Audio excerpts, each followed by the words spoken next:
नमस्कार। Downright GS में आप सबका स्वागत है। देखिए, पिछले सेशन में हमने बात की थी गवर्नमेंट ऑफ इंडिया एक्ट 1935 के बारे में। उसकी सारी पेचीदगियों को समझा था। तो आज उसी कहानी को आगे बढ़ाते हैं और पहुंचते हैं उसके सबसे कह सकते हैं ड्रामेटिक चैप्टर पर। एक ऐसा कानून जिसने सब कुछ हमेशा के लिए बदल दिया।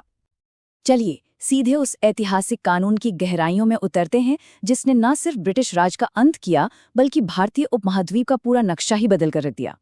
कभी सोचा है कि कोई साम्राज्य, कोई एम्पायर आधिकारिक तौर पर खत्म कैसे होता है? ये सिर्फ सड़कों पर विरोध और आंदोलनों से नहीं होता। अक्सर इसका अंत होता है एक अकेले लेकिन बहुत ही शक्तिशाली कानून के साथ। तो आज हम इसी कानून के 5 सबसे अहम हिस्सों को समझेंगे। शुरुआत होगी घोषणा से, फिर देखेंगे विभाजन का प्लान और आखिर में बात करेंगे एक नए देश के पहले मंत्रिमंडल की।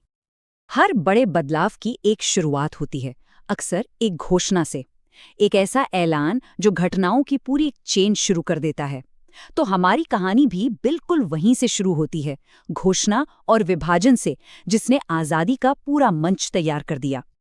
तो हुआ ये कि अंत की उल्टी गिनती 1 तारीख से शुरू हुई।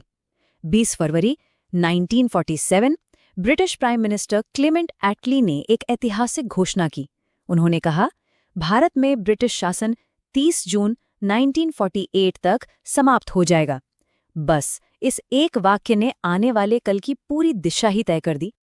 इस घोषणा ने भारतीय राजनीति में जैसे एक भूचाल ला दिया। खासकर मुस्लिम लीग ने एक अलग देश बनाने की अपनी मांग को और भी ज्यादा तेज कर दिया और इसी के साथ बंटवारे की लकीरें और भी गहरी होती चली गईं। साल 1947 में घटनाएं बिल्कुल बिजली की रफ्तार से घट रही थीं। इस तेज रफ्तार और बढ़ते हुए तनाव के बीच एक नई योजना की सख्त जरूरत थी और यहीं पर सामने आई माउंटबेटन योजना, जिसने बंटवारे का आखिरी खाका तैयार किया। हालात बिगड़ते जा रहे थे और सत्ता के हस्तांतरण यानी पावर ट्रांसफर को मैनेज करने के लिए एक नए प्लान की जरूरत थी। तो 3 जून 1947 को वाइसराय लॉर्ड माउंटबेटन ने ब्रिटिश इंडिया को बांटने का एक प्लान पेश किया, जिसे कांग्रेस और मुस्लिम लीग दोनों ने ही मान लिया। और यही माउंटबेटन योजना बहुत जल्द भारतीय स्वतंत्रता अधिनियम यानी इंडियन इंडिपेंडेंस एक्ट का आधार बनी। तो चलिए अब इस ऐतिहासिक कानून के एक एक प्रावधान को समझते हैं, वो नियम जिन्होंने आज़ादी का रास्ता साफ किया। तो सवाल ये है कि इस एक्ट ने असल में किया क्या? इसने सिर्फ सत्ता नहीं बदली, इसने देश की परिभाषा ही बदल दी। आइए इसकी सबसे खास बातों पर एक नज़र डालते हैं। सबसे पहली और सबसे ज़रूरी बात, इस कानून ने लगभग 200 साल पुराने ब्रिटिश शासन को ऑफिशियली खत्म कर दिया और इसकी जगह बनाए गए 2 नए स्वतंत्र डोमिनियन, भारत और पाकिस्तान। अब ये डोमिनियन क्या था? इसका मतलब था एक स्वशासित देश जो अपने हर फैसले के लिए आज़ाद था, लेकिन शुरुआत में ब्रिटिश सम्राट को ही अपना राष्ट्र प्रमुख मानता था। देखिए, सत्ता बदलने का मतलब सिर्फ आज़ादी का ऐलान करना नहीं होता, पुराने ढांचे को गिराना भी पड़ता है। तो इस कानून ने वाइसरॉय और भारत के सेक्रेटरी ऑफ स्टेट जैसे पावरफुल पदों को खत्म कर दिया, जो ब्रिटिश राज की निशानी थे। उनकी जगह हर डोमिनियन के लिए एक गवर्नर जनरल का पद बनाया गया। ये शायद इस कानून का सबसे पावरफुल हिस्सा था। इसने दोनों नए देशों की संविधान सभाओं को अपना भविष्य लिखने की पूरी आज़ादी दे दी। मतलब वो अपना संविधान बना सकते थे, किसी भी ब्रिटिश कानून को खारिज कर सकते थे, अरे यहाँ तक कि स्वतंत्रता अधिनियम को भी खत्म कर सकते थे। ये थी सच्ची लेजिस्लेटिव सॉवरेनिटी। और फिर एक बहुत बड़ा सवाल था, उन 500 से ज्यादा रियासतों का क्या होगा जो सीधे ब्रिटिश शासन के अंडर नहीं थी? तो इस कानून ने उन पर से ब्रिटिश सर्वोच्चता, जिसे पैरामाउंट सी कहते हैं, खत्म कर दी और उन्हें 3 रास्ते दिए।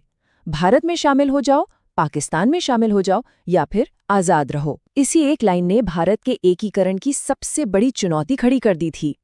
रियासतों का सवाल तो एक बड़ी चुनौती थी ही, लेकिन उससे पहले कानूनी तौर पर सत्ता का हस्तांतरण होना था।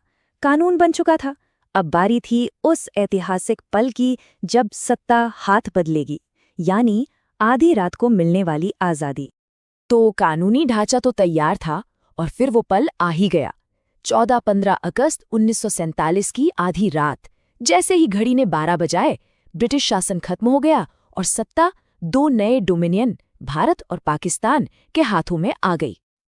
अच्छा, इस पावर ट्रांसफर में एक बड़ा दिलचस्प मोड़ था। भारत के आखिरी वाइसरॉय लॉर्ड माउंटबेटन आजाद भारत के पहले गवर्नर जनरल बने और उन्होंने ही जवाहरलाल नेहरू को देश के पहले प्रधानमंत्री के तौर पर शपथ दिलाई। ये एक तरह से पुराने और नए दौर के बीच की एक सिंबॉलिक कड़ी थी। और इस तरह 1946 में संविधान बनाने के लिए जो सभा बनी थी वही अब आजाद भारत की पहली संसद बन गई। लेकिन देश चलाने के लिए सिर्फ संसद तो काफी नहीं है, एक सरकार भी चाहिए। तो चलिए मिलते हैं उस पहले मंत्रिमंडल से, एक नए राष्ट्र के निर्माताओं से। आजादी से ठीक पहले 1946 में एक अंतरिम सरकार यानी इंटरिम गवर्नमेंट बनाई गई थी। ये एक तरह से सत्ता के हस्तांतरण की तैयारी थी, जिसमें वायसराय की एग्जीक्यूटिव काउंसिल में भारतीय नेता शामिल थे। और फिर आया 15 अगस्त 1947 का दिन, जब आजाद भारत के पहले मंत्रिमंडल ने शपथ ली। यहाँ हम देख सकते हैं कि कुछ चेहरे तो वही रहे, लेकिन अब उनके पद और जिम्मेदारियां एक आजाद देश के लिए थीं। और इसमें डॉक्टर BR अम्बेडकर जैसे नए और बेहद जरूरी सदस्य भी शामिल हुए। तो यहाँ सबसे अहम बात समझने वाली ये है कि भारतीय स्वतंत्रता अधिनियम ने आज़ादी का रास्ता तो बना दिया, लेकिन साथ ही कुछ ऐसे पेचीदा सवाल भी पीछे छोड़ दिए जिन्होंने भारत और पाकिस्तान के शुरुआती सालों को पूरी तरह से परिभाषित किया। जैसे हमने देखा, इस एक्ट ने रियासतों को आज़ाद रहने का विकल्प दे दिया। जरा सोचिए, सैकड़ों रियासतों की इस आज़ादी ने नए बने इन दो देशों के सामने एकीकरण और स्थिरता की कितनी बड़ी, कितनी विशाल चुनौती खड़ी की होगी।